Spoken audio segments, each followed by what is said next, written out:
Hi, I'm Bill Hodges. Spotlight on Government is not conflict television, but rather a safe and sane place for public servants to express their views and communicate directly with their constituents.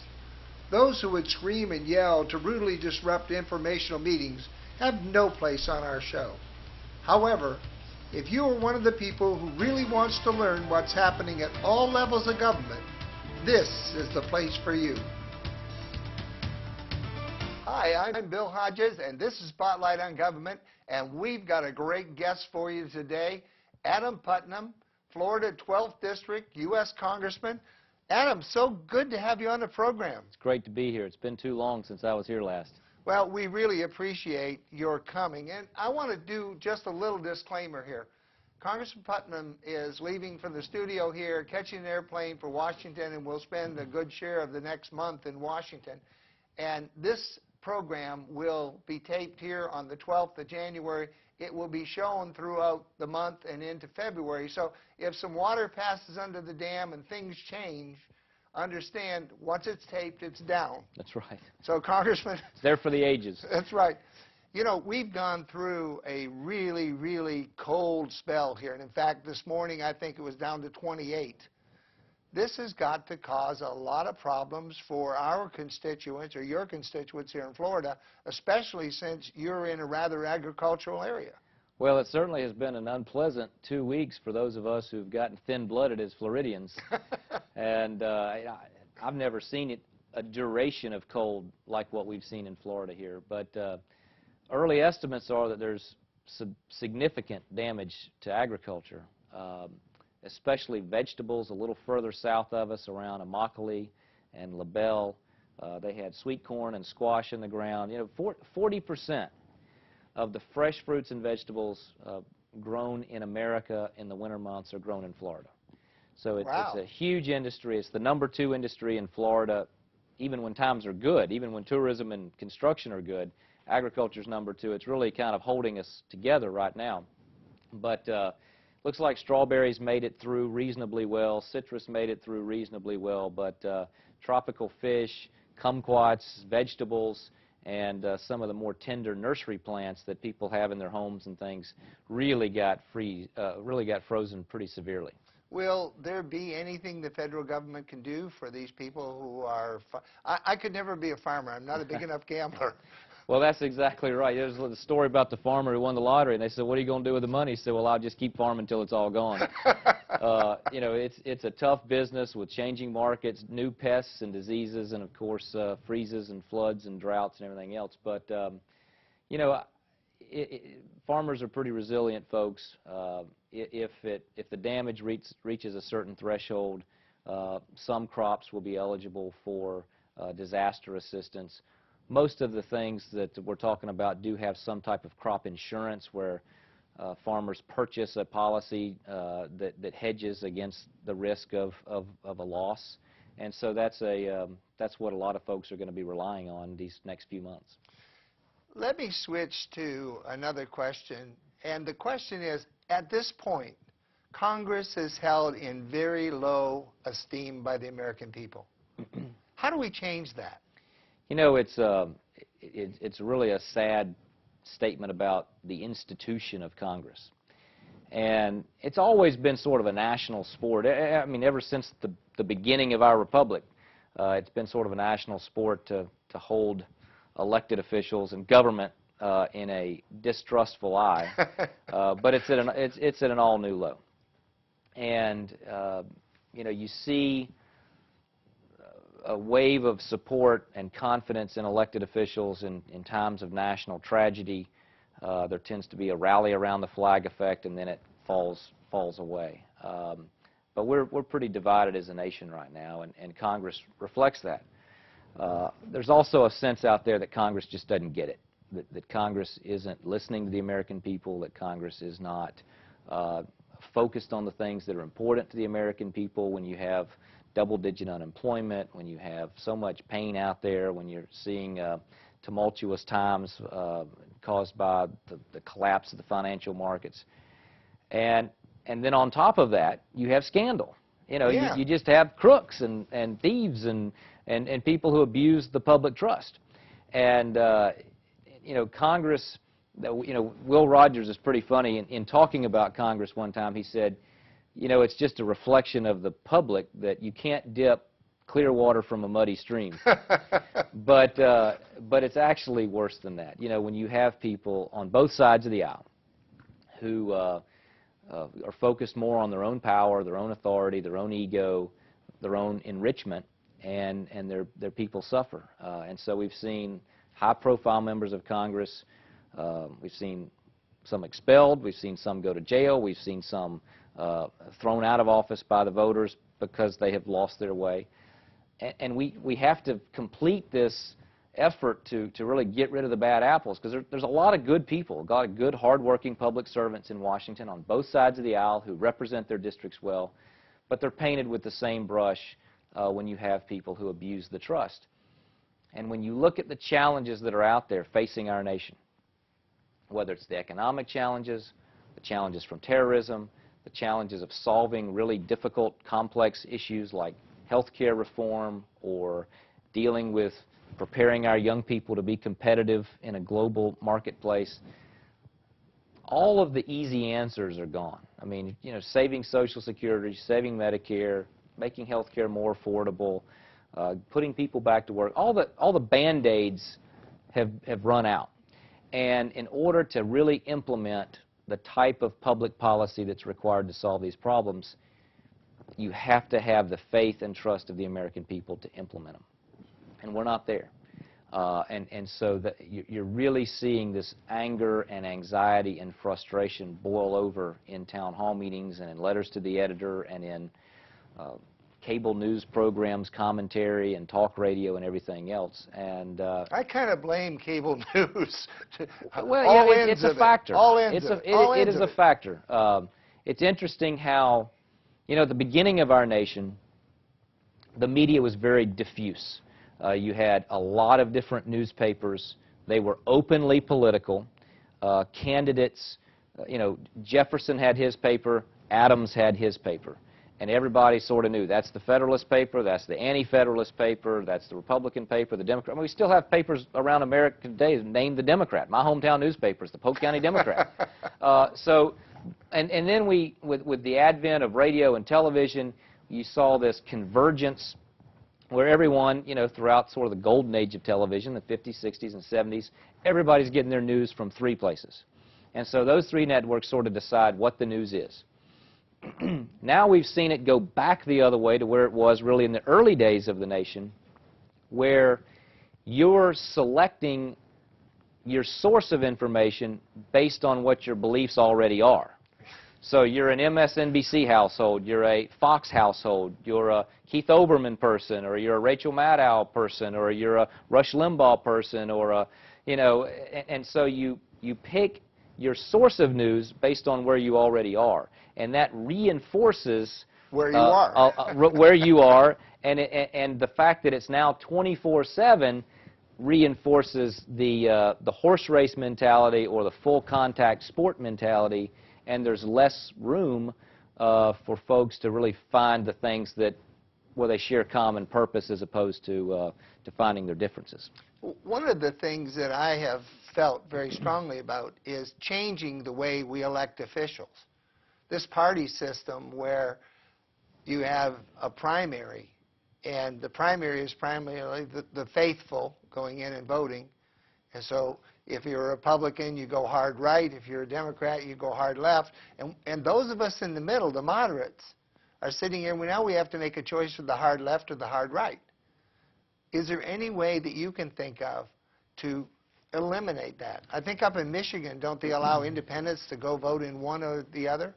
Well, different states have, you know, in Florida, for example, we have a closed primary system where only Republicans can vote in the Republican primary, only Democrats can vote in the Democratic primary. Other states have open primary systems where you may be a registered Democrat, but the candidate you like best is a Republican, so you're allowed to vote in that primary system. Some of them allow you to change parties right up to the last minute. Some of them allow you to register to vote right up to the last minute. There's a lot of ways to do that. And you see the variations in a presidential campaign. But at the end of the day, you know, the two-party system that has evolved in America is unique in the world. Even other democracies have a lot of different parties.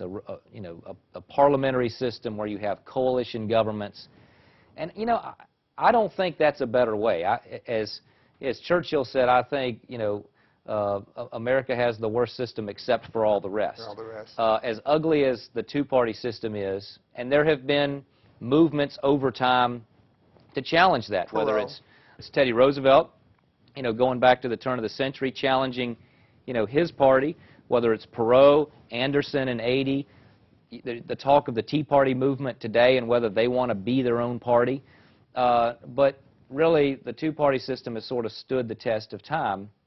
It's not guaranteed to stand the test of time forever, but I think that it actually does moderate where you have multiple parties, like in parliamentary systems in Canada or Britain or Germany.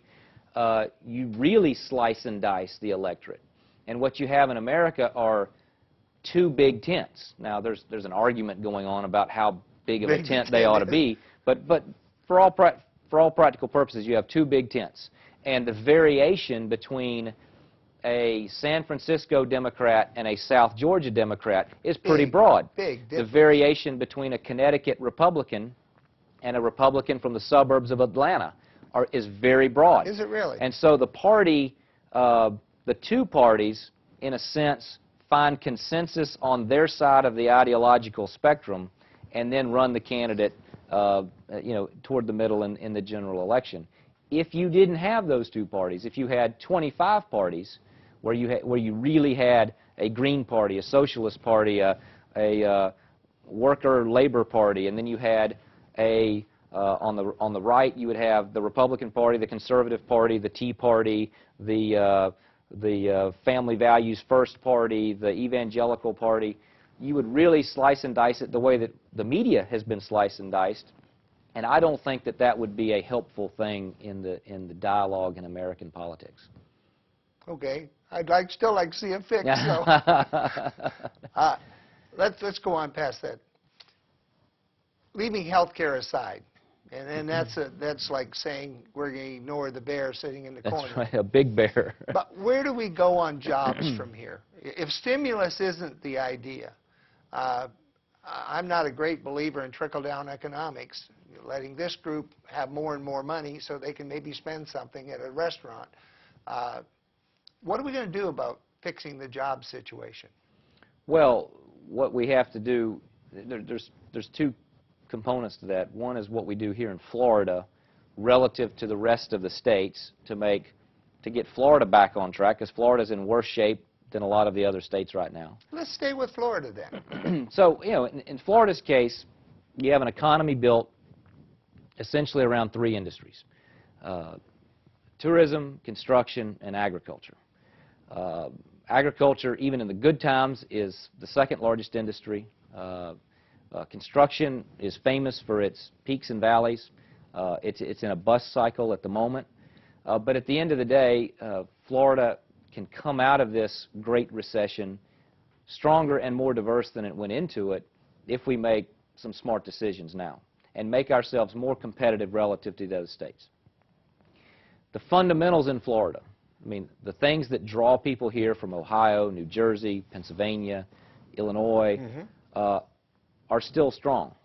The weather, the climate, the business climate, the low tax rates in terms of an absence of a state income tax. Many would argue that it's offset by high property taxes. So we have to get our arms around insurance and property tax costs. We have to recruit businesses and industries outside those big three, the tourism, construction, and agriculture. Build around our higher education system, which I believe is an outstanding one. A lot of great research going on at Moffitt and USF. Build a life sciences industry around that. A lot of alternative energy research being done at the University of Florida. Build an industry around that. Build on what's been done in South Florida with Scripps Life Sciences and Torrey Pines, and those are examples where we have actually gone to other states and stolen some of their premier jobs, stolen some of their top flight talent, some of their whip-smart individuals who don't believe that the quality of life exists in their state. When you look at manufacturing, there's a lot of family-owned manufacturing in the Midwest that will not survive the decline of the auto industry. But yet they have made substantial investments and can be competitive. Even against global competitors, they can be competitive in a state that has a lower tax burden. And Florida has a lower tax burden than Ohio or Illinois or Indiana or Michigan and places where you have that manufacturing. We need to go recruit them. We need to bring their corporate headquarters here, bring the entrepreneurs here, and build on our existing strengths in the top three. It has to start at the top. I mean, it really has, economic development has to be a passion of our elected leadership. In traveling around the state, I've heard of a number of our biggest companies in Florida who've had personal phone calls. The CEOs had personal phone calls from the governor of Texas trying to steal our jobs and steal our companies. We need to return the favor in states like California, Michigan, Ohio, New Jersey, New York, where they're just really hard hit. You know, California's having to cut as much from their budget as what Florida's budget is over the last several years. It's just a staggering amount. It's huge. And it is ripe for us to go take some of that top-notch talent and the job creators, the innovators, the people who put people to work and hire more. They build up around higher education. They build clusters around the innovation that comes from just bright, innovative, creative, risk-taking individuals who are coming out of our university systems. And that's our future. That's our seed corn, and we can't ever abandon that. We build on the strengths that we have, but we expand on it. Speaking of seed corn, we're back to agriculture. And you've made an announcement that you are going to leave Congress. And I thought your remark that you said you talked to your pastor about was an excellent one. So you got to get out of Washington while your soul's intact. Agriculture has been your life, has it not? It has. I mean, you grew up on a farm. You bet. Citrus and cattle, fifth-generation farmer in Florida. Earl Leonard made the comment to me, and everybody loves Earl. He said he was a great FFA student. Well, you bet. I give 4-H and FFA all the credit for being comfortable speaking in front of groups and giving me leadership skills and an ability to bring people together. It's just, they're tremendous youth programs. And whether you grew up in the Florida programs or came here from other states that had that strong presence, yeah, there's just nothing like growing up in an agricultural background. It teaches you an awful lot of values and skills that I think are critical. More seriously, why would you give up a safe seat that's pretty much yours for as long as you want it to go and struggle into this new area? Well, you know, first of all, I think as a fifth-generation Floridian, I'm very interested in the future of Florida. And Florida has this really unique state government that's unlike almost any other in the country. It's rooted in the Civil War. It's a constitution that came out of Reconstruction. And it gives us a board of directors. You know, we have institutionally a very weak governor. He shares power with the CFO, the Chief Financial Officer, the Attorney General, and the Commissioner of Agriculture. And those four individuals make up the board of directors of our state. And collectively, they're the parole board. Collectively, they regulate utilities. Collectively, they regulate banks and insurance companies. Collectively, they create the business climate working with the legislature that helps us that makes Florida competitive. And so I believe I can do more as one of four on Florida's cabinet than as one of 435 in Washington. I'm concerned about the future of Florida. I think there are a lot of opportunities. I have a young family that I'm not interested in raising in Washington. And I've been there for 5 years. That's got to be very hard with a young family. 5 terms, excuse me. It is. My wife is, she's a saint, and she's been great about it. And that's not the only reason. I mean, I'm not whining about that. Everybody knows what they're getting into when they run for public office. So I'm not saying that at all. But it is certainly a factor when you're spending an awful lot of time on an airplane going back and forth, and you're missing, you know, important moments in people's lives. And you love Florida. And who doesn't love Florida? D.C. has its points, but it's not Florida. It's great in small doses. What does that department do, and what do you believe you'll bring to it? Well, it has tremendous responsibility. In addition to promoting agriculture, it regulates food safety, makes sure that the foods that we buy are wholesome and safe in terms of the residues, and makes sure that we're promoting the second largest industry. It also has a very important consumer services piece where it regulates auto repair shops. It's the first line of defense for people who believe that they're being scammed, or that they're being preyed upon. It's the no-call list is regulated by the Department of Agriculture. Concealed weapons permits are regulated by the department. Auto dealers, condo sales, dance studios, health clubs. Television, right? Well, portions of the us cable and the you know, the cable going into telecom. That piece is Department of Agriculture, and then of course the cabinet piece that we talked about earlier, being on the board of directors of the state of Florida. You know, I may be young and naive, but I think that if you're going to be Commissioner of Agriculture, you ought to know something about agriculture. I'm not an attorney. I'm not running for Attorney General. I'm a farmer running for Commissioner of Agriculture. I think that's sort of the first credibility test. But also having a passion for the future of agriculture. And the future of agriculture in Florida is not only in food, but it's in alternative energy, making sure that we're not dependent on other countries for our food the way that we are for our fuel, and helping us to become less dependent on other countries for our fuel. It's in fighting childhood obesity. It's in managing 1 million acres of state forest in a way that allows the public to enjoy them and enjoy Florida's natural splendor, while also giving folks access to the land they've bought and protecting the resource.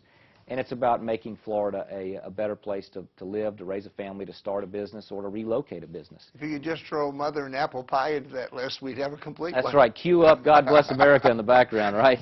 But it is all very, very important things.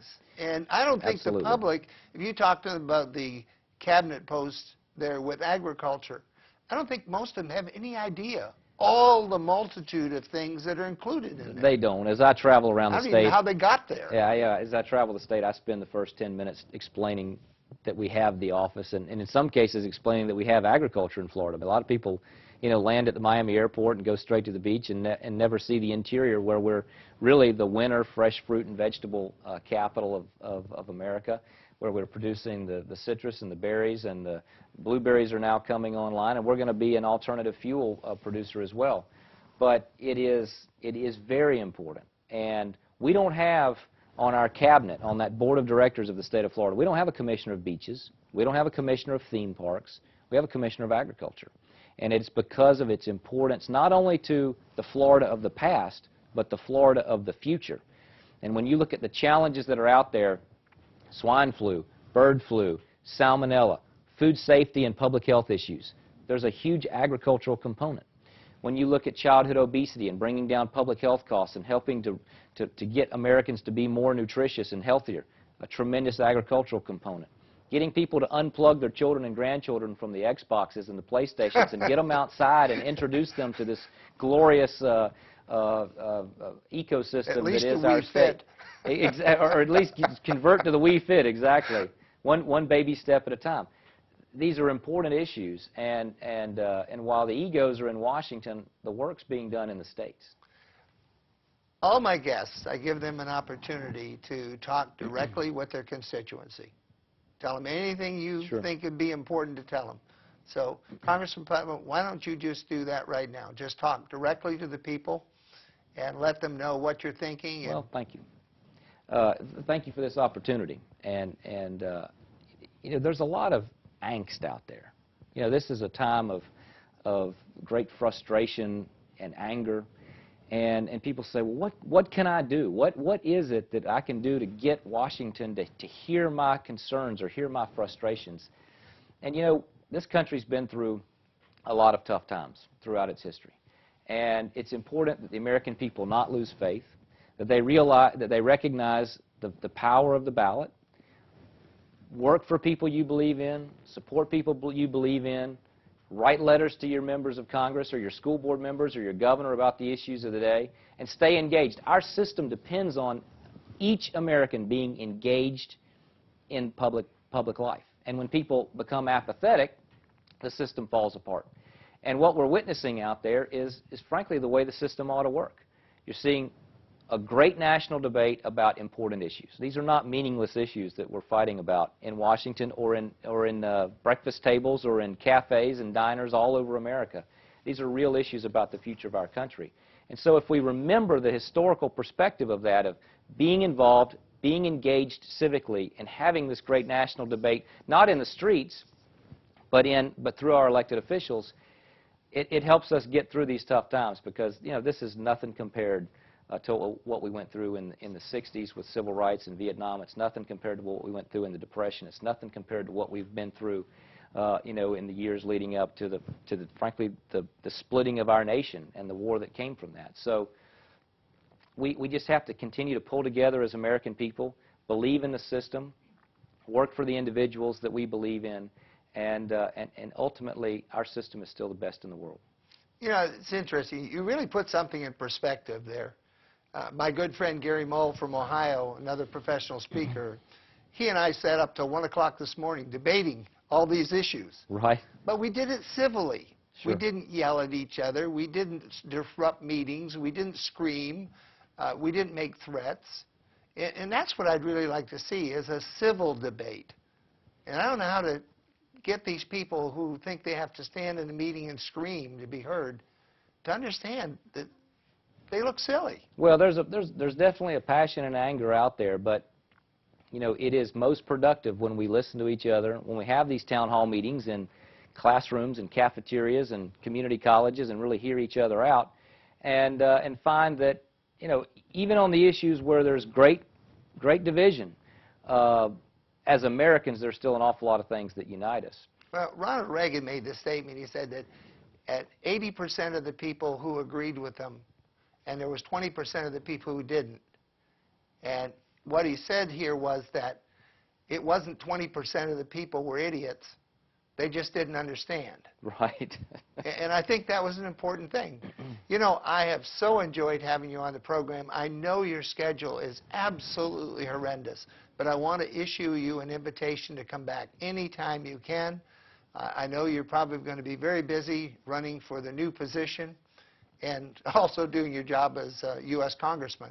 Well, it's an honor. But I would love to have you back whenever you can. Thank you so much for the invitation. And I really appreciate your coming in and doing what you've done today, especially when you're on the way to the airport. Hey, I'm happy to do it, and it's great to have the opportunity to speak to all the good folks in the Tampa Bay area. Ladies and gentlemen, I'm Bill Hodges. This has been Congressman Putnam. You're unique, you're special, and you're great. Tell yourself so often, because you are, We'll see you on the next Spotlight on Government. And again, Congressman Putnam, thanks for being with us. Thank you, sir. Appreciate it.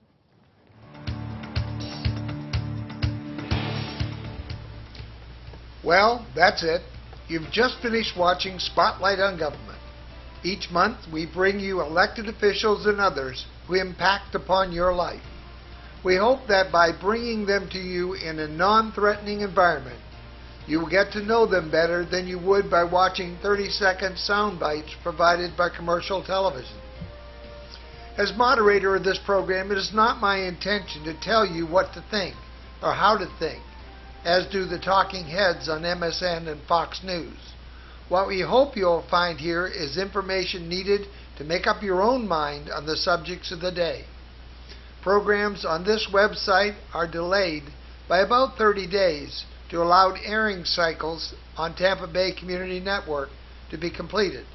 To watch these programs when they're broadcast on Tampa Bay Community Network, simply go to Bright House or Verizon on the channels and times shown.